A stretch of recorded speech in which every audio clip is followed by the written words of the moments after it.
How to create VRChat account. Hey there, welcome back to the channel, and let's get right into this tutorial. To create your VRChat account, it is pretty simple. Start off by launching your VRChat application. You can easily get this app from your Play Store or App Store. Now right here, you can check out some of the content in the VRChat. However, if you wish to have more of it, you will have to create an account. In your top right corner, you will see the login button. You can click on it.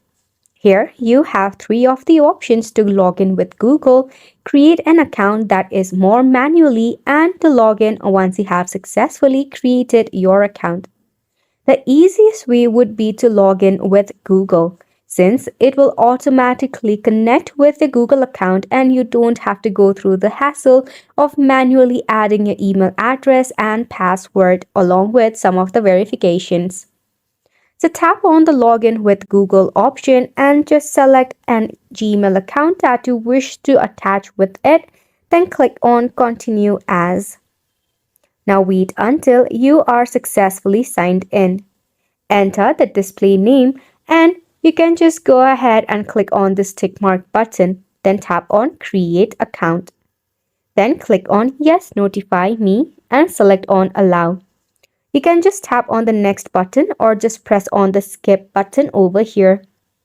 And just like that, you have successfully created your VRChat account. Isn't it simple? So you can go ahead and customize your profile to make it more attractive. This sums up the tutorial as well. Thank you so much for tuning in.